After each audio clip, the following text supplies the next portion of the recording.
El amor a la vida, por Erich Fromm. 12. 4. Psicología para no psicólogos. 2. Los tres conceptos fundamentales de Sigmund Freud. Junto a las dos orientaciones mencionadas se halla una tercera, el psicoanálisis, o como también se le puede llamar, la psicología profunda, fundada por Sigmund Freud. La finalidad de Freud era entender racionalmente las pasiones humanas, y en especial las irracionales. Él quería comprender cuáles son las causas, las condiciones en que surge el odio, el amor, la sumisión, la destructividad, la envidia, los celos, es decir, todas las pasiones que los grandes escritores, basta pensar en Shakespeare, Balzac o Dostoyevsky, han tratado tan cruda y francamente en sus dramas y novelas. Freud quería hacer de todo esto un objeto de investigación científica y para ello construyó la ciencia de lo irracional. Quería captar lo irracional no en forma artística sino racional. Resulta entonces comprensible que la teoría freudiana haya impresionado mucho más a los artistas, sobre todo a los surrealistas, que a los psicólogos y psiquiatras, que en el fondo consideraban absurdas esas ideas. Las investigaciones de Freud correspondían exactamente al planteo de los artistas. ¿Qué son las pasiones humanas y cómo se las puede entender? La mayoría de los psiquiatras solo querían saber cómo se puede curar al hombre de los síntomas que lo atormentan o que le impiden adaptarse a las exigencias de la sociedad y de su propio progreso.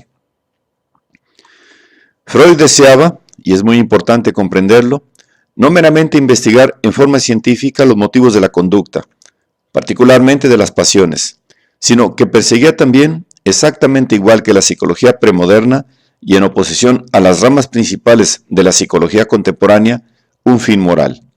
Su fin consistía en que el hombre, para lograr la autonomía, debía entenderse a sí mismo y descubrir su inconsciente. Su propósito era lograr el predominio de la razón, destruir las ilusiones, para que el hombre llegara a ser libre y adulto. Sus fines morales eran los del iluminismo, los del racionalismo, pero su objetivo iba más allá de los que se proponían los demás psicólogos o de lo que estos entendían por psicología. En verdad, estos no se proponían otro fin que hacer funcionar mejor al hombre. El propósito de Freud era un modelo de hombre que en múltiples aspectos coincidía con el de los grandes filósofos del iluminismo.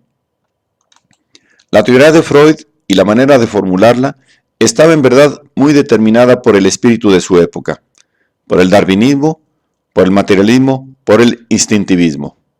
Y así Freud llegó en ocasiones a formular su teoría como si él mismo fuera un instintivista.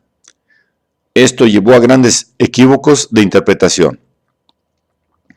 Trataré de explicar a continuación, en primer lugar, lo que yo, y con ello presento naturalmente una concepción personal no compartida por la mayoría de los psicoanalistas, entiendo que constituye el núcleo de los descubrimientos freudianos. El primer concepto fundamental es el de inconsciente, es decir, el de represión. Este concepto fundamental ha sido pasado por alto en general en la actualidad. Cuando se piensa en el psicoanálisis, se piensa en el yo, el superyo y el ello, en el complejo de Edipo y en la teoría de la libido. Estos son justamente los temas que Freud ha omitido en su definición básica del psicoanálisis. Comencemos entonces por lo reprimido. Con frecuencia estamos determinados por motivos que nos son totalmente inconscientes. Daré, para comenzar, un pequeño ejemplo de carácter trivial. Hace algún tiempo me visitó un colega y yo sabía que no me tenía mucha simpatía. Yo estaba incluso un poco sorprendido de que viniera a verme. Tocó el timbre, abrí la puerta, me extendió la mano y me dijo con alegría: adiós. Esto significa que inconscientemente él ya quería haberse ido. No había acudido a esta visita con placer y eso se expresó con palabras cuando dijo adiós en lugar de buenos días. ¿Qué se podía añadir en ese caso? Absolutamente nada. Como él mismo era psicoanalista, sabía perfectamente de qué manera se había puesto en evidencia. Y no podía disculparse aclarando: no he querido decir eso. Con ello solo habría agregado un acto de ingenuidad, pues ambos sabíamos que no importaba interpretar a posteriori el acto fallido, sino penetrar su sentido. Así que la situación era inevitablemente violenta y ambos callamos. Pero este es un ejemplo de lo que sucede centenares de veces y Freud construyó su doctrina sobre muchos ejemplos similares. Tomemos otro ejemplo. Un padre sádico que azota a su hijo. Creo que esto es en la actualidad más raro que hace 50 años.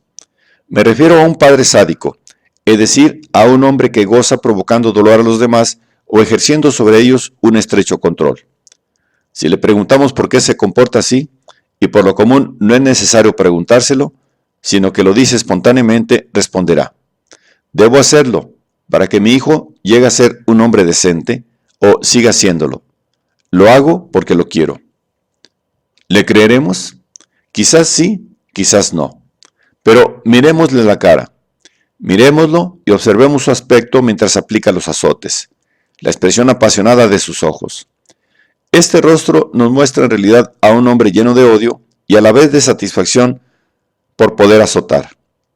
Encontramos a tales personas entre los policías, no en todos, naturalmente, o entre las enfermeras o los guardacárceles, y también en muchas otras situaciones privadas.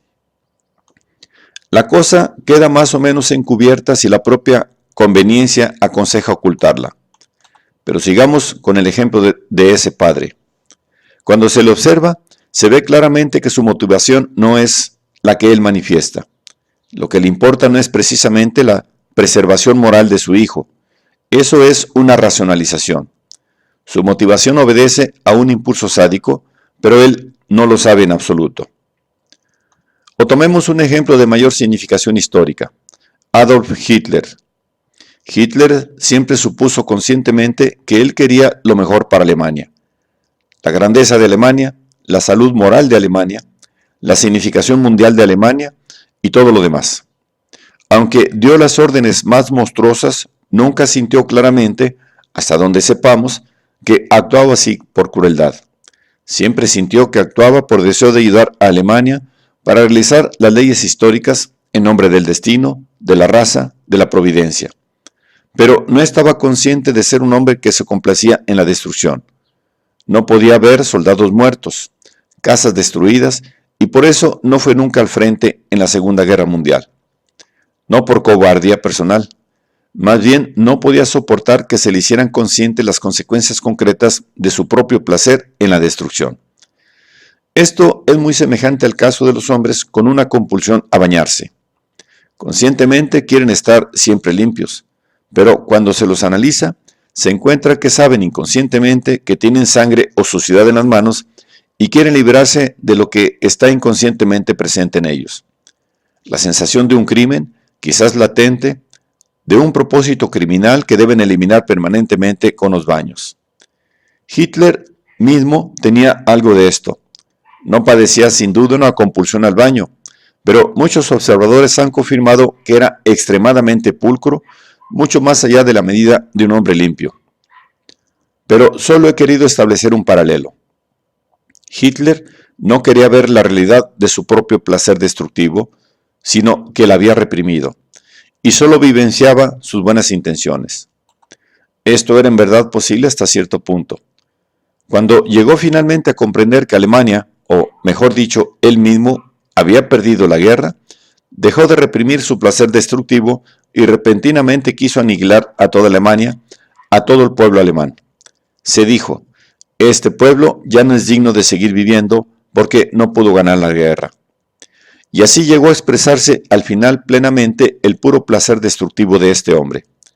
En realidad siempre estuvo presente, siempre residió en su carácter, solo que se hallaba reprimido y racionalizado, hasta que ya no sirvió más al disimulo de otrora. E incluso entonces se esforzó en elaborar una racionalización. Los alemanes deben morir porque ya no merecen vivir. Tales ejemplos, dramáticos y no dramáticos, se encuentran por todas partes todos los días. Hombres que no concientizan sus reales motivos porque no pueden soportar percibirlos, comprenderlos, saber algo de sí mismos que contradice hasta tal punto su propio conocimiento o la opinión de la gente, que se encontrarían en una situación muy incómoda si vieran con claridad lo que realmente los impulsa. Así, prefieren no ser conscientes de ello y evitar el conflicto con una parte de sí mismos, con su mejor yo, o si no, con lo que piensan la mayoría de los hombres decentes. Pero ahora se muestra una consecuencia muy interesante de la represión. Cuando se le señala a alguien cuáles son los reales motivos de su conducta, éste reacciona y con esto llega al segundo punto, con lo que Freud ha denominado resistencia. Se defiende contra la información. Hasta rechaza con la mayor violencia la información que se le ofrece de buena voluntad y en su interés. No desea percibir su propia realidad interna. Se comporta frente a esta información no como lo hace, por ejemplo, un automovilista al que otro le avisa que tiene una puerta abierta o que sus luces no funcionan. Este agradece la información. Ocurre de modo distinto con el hombre al que se hace consciente de algo reprimido. Este reacciona con resistencia. En todos los casos antes mencionados de represión, se puede esperar que los hombres produzcan resistencia cuando se les aclara lo que pasa realmente en ellos, es decir, cuál es la realidad, su íntima realidad, en lugar de la ficción que ellos se construyen. ¿Cómo se comportan los hombres al manifestar resistencia? Una reacción totalmente típica es la de enojo, cólera, agresión. Cuando oyen lo que no quieren oír, se encolerizan. Desean, por así decirlo, alejar al testigo del hecho. No lo pueden matar lisa y llanamente porque sería demasiado peligroso, de modo que lo alejan, en cierto modo de manera simbólica. Se ponen coléricos y dicen: solo actúas así por envidia, por maldad, tú me odias, te complaces en decirme algo malo, etc.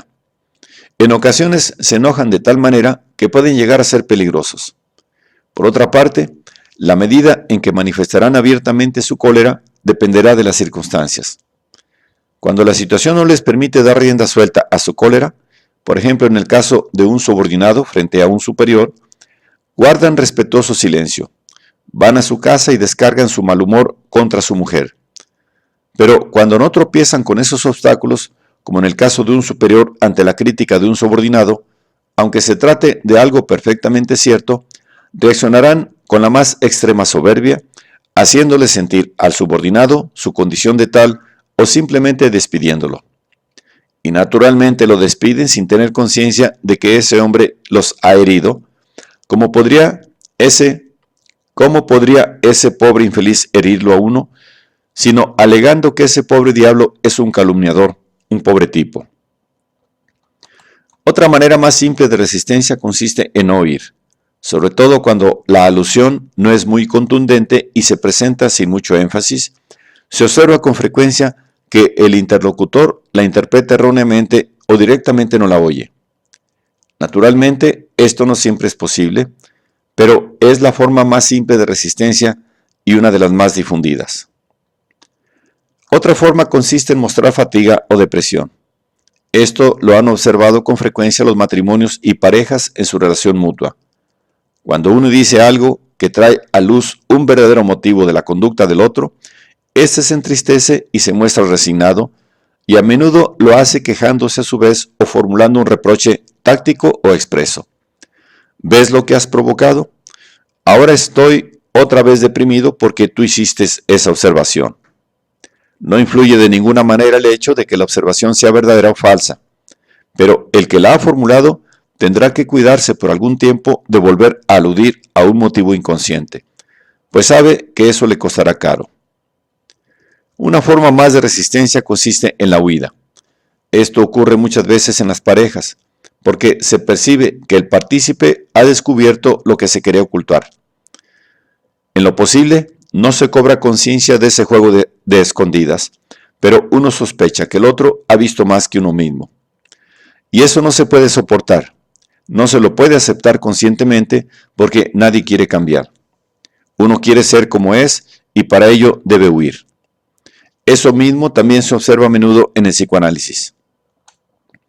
No es infrecuente que un paciente interrumpa el tratamiento si el analista le dice algo que no quiere oír, y en ese caso dirá naturalmente: terminé con el análisis porque también el analista está loco. Dijo cosas sobre mí que demuestran que está demente. Si no, ¿cómo diría una cosa así? Cualquier otra persona se dará cuenta de que el analista estaba en lo cierto, pero alguien al que eso le afecta y al que le angustia la perspectiva de cambiar, solo puede reaccionar con violencia, exteriorizándola en las formas a que nos estamos refiriendo. No quiero verte, no quiero volver a oír eso. Esto es totalmente distinto cuando el hombre está dispuesto a cambiar. Cuando alguien se entiende realmente a sí mismo, cuando quiere saber toda la verdad sobre sí mismo para poder cambiar, no reacciona en general con cólera, con fuga, etc., sino que está en el fondo agradecido de que se le diga algo que necesita para su desarrollo. Tan agradecido como lo estaría respecto de un médico que le diagnosticara una enfermedad y eso le sirve para curarse. Pero la mayoría de los hombres no han pensado en cambiar, solo desean demostrarse a sí mismos que no necesitan cambiar. Son los otros quienes deben cambiar. Se puede afirmar básicamente, sin exageración, que empleamos una gran parte de nuestra energía en reprimir y producir resistencia cuando se rozan elementos reprimidos. Esto implica naturalmente un tremendo derroche de energía que impide a muchos hombres emplear para fines más fructíferos sus reservas y capacidades. Llegamos ahora al tercer concepto de Freud, el de transferencia. Freud entiende por transferencia, en sentido estricto, el hecho de que el paciente vivencie al analista como una persona de su niñez temprana, es decir, como el padre o la madre, y que su reacción respecto del analista no corresponde en el fondo al hombre que tiene realmente enfrente o que está sentado detrás de él, sino que vivencie en él a otra persona, precisamente el padre o la madre o un abuelo, con la significación que ésta tenía para él cuando era niño. Quiero relatar un pequeño ejemplo que lo muestra de una manera muy concluyente. Un analista me contó una vez el caso de una paciente que hacía 3 semanas que acudía a su consultorio. Luego de ese tiempo lo miró con atención, justamente cuando estaba por salir del consultorio, y le dijo: ¿Cómo? ¿Usted no tiene barba? El analista nunca había tenido barba. La paciente creyó durante 3 semanas que la tenía porque su padre la tenía. El analista era una X. Ella nunca lo había percibido visualmente como un hombre real, sino como su padre y por lo tanto con barba. Pero el concepto de transferencia tiene un significado que va mucho más allá de lo que se puede observar en la terapia psicoanalítica. Desde un punto de vista muy general, la transferencia quizás sea la causa más importante de los errores y conflictos humanos que ocurren en la evaluación de la realidad. En la transferencia vemos el mundo a través de la lente de nuestros deseos y angustias y confundimos la ilusión con la realidad. No vemos a los demás como son realmente, sino como deseamos o tememos que sean. Esta ilusión respecto de los demás hombres toma el lugar de su realidad. No sabemos cómo es el otro, sino solo cómo nos parece que es, y nos comportamos respecto de él no como ante una persona real y autónoma, sino como lo haríamos frente a un producto de nuestra fantasía. Aclararé lo dicho con un par de ejemplos. Imaginemos a 2 personas que se enamoran. Esto ocurre ahora con menos frecuencia que antes, porque para todo existen métodos más fáciles, pero de eso no quiero hablar. Supongamos entonces que ocurre que 2 personas se enamoran realmente. Están plenas de la belleza, las virtudes, las buenas cualidades del otro, y se sienten poderosamente atraídas. Muchas veces esto termina en matrimonio y entonces, luego de medio año, se descubre que ese no era el tipo de persona del que uno se había enamorado. Se trata de alguien totalmente distinto. Uno se enamoró de un fantasma, de un objeto de la transferencia, porque solo vio en esa otra persona lo que quiso ver, quizás rasgos maternos o paternos, quizás bondad, sensatez, nobleza. Y no observó que se trataba de una ilusión. Se llega así con frecuencia a odiar al otro porque uno cree que lo han desengañado. En realidad uno se engañó a sí mismo porque no vio la realidad sino la ilusión.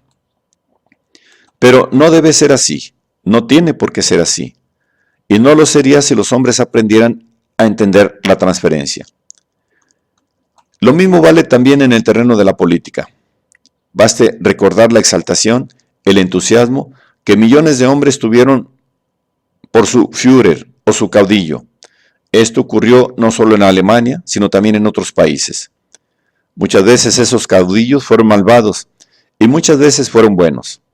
Pero esta no es la cuestión decisiva, aunque sea muy importante. Mucho más significativo es el hecho de que se perciba que la mayoría de los hombres, y podemos incluso decir, gracias a Dios, aunque el rasgo de que estoy hablando sea extremadamente peligroso, abrigan un profundo anhelo de alguien que llegue y los salve, que diga la verdad, que ofrezca seguridad, que guíe, que sea bien intencionado. Y cuando llega alguien adecuado para desempeñar el rol de bien intencionado, los demás transfieren su esperanza sobre él y creen que es el Salvador, el Redentor, aunque sea en realidad un destructor que provoque la desdicha para ellos y para su país. Esas grandes expectativas son también utilizadas con frecuencia por pequeños caudillos. Muchos políticos que producen un impacto porque actúan bien en televisión, porque le dicen a la gente lo que quiere oír, porque besan a niñitos y conforman aparentemente la ilusión de estar frente a un hombre bien intencionado, que por lo menos gusta de los niños y por lo tanto no puede odiar a todos, se sirven en forma totalmente planificada de la tendencia transferencial de los hombres y sobre ella construyen su éxito. Todo esto no sucedería si los hombres supieran más sobre la transferencia, si se tomaran más trabajo para diferenciar cuándo sus expectativas deforman la realidad de las cosas y cuándo las ven imparcialmente. Es decir, si intentaran, en última instancia, ejercer su espíritu crítico. En muchas ocasiones, las pequeñas conductas sin importancia resultan mucho más ilustrativas que lo que los hombres pregonan o que los grandes discursos que pronuncian. Si se llegaran a profundizar más todos los aspectos de la transferencia, se podría liberar esencialmente tanto al amor y al matrimonio como a la vida política de una plaga, de una maldición.